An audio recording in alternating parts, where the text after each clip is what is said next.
లేపాక్షి సంస్థ చైర్మన్ గా పసుపులేటి హరిప్రసాద్ బాధ్యతలు స్వీకరించారు. విజయవాడ గాంధీనగర్లోని కార్యాలయంలో జరిగిన కార్యక్రమంలో ఆయన పదవిలోకి ప్రవేశించారు. రాష్ట్ర హస్తకళల అభివృద్ధికి తన వంతు కృషి చేస్తారని హరిప్రసాద్ తెలిపారు. స్థానిక కళాకారుల కృషికి దేశ విదేశాల్లో మార్కెట్ లభించేలా ప్రణాళికలు రూపొందిస్తామని చెప్పారు.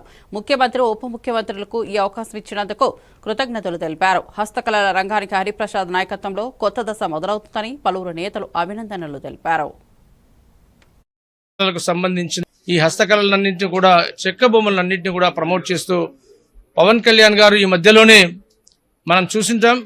సెంట్రల్ మినిస్టర్స్కి ఇచ్చిన ప్రతి ఒక్క ప్రజెంటేషన్ కూడా మన హస్తకళలకు సంబంధించిన లేపాక్షి బొమ్మల్ని కూడా గిఫ్ట్ చేస్తూ ఆయన తన మనస్ఫూర్తిగా ఈ కళాకారుల్ని ప్రొటెక్ట్ చేయాలి, ప్రమోట్ చేయాలి, ప్రాఫిటబుల్గా ఈ కళాకారుని ఉంచాలనే ఆలోచనలో ఈ యొక్క కార్పొరేషన్ తీసుకోవడం జరిగింది. ఈ సంస్థను ముందుకు తీసుకెళ్లి అభివృద్ధి పథంలో నడిపిస్తానని మన యొక్క ఆంధ్రప్రదేశ్ లేపాక్షి అనే బ్రాండ్ నేమ్తో ఈ హస్తకళలన్నింటినీ కూడా చెక్క బొమ్మలన్నింటినీ కూడా ప్రమోట్ చేస్తూ పవన్ కళ్యాణ్ గారు ఈ మధ్యలోనే మనం చూసింటాం.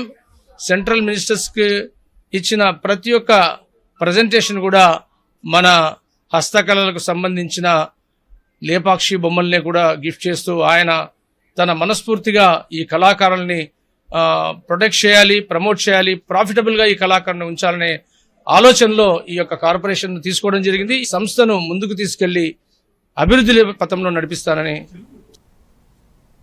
బీఆర్ఎస్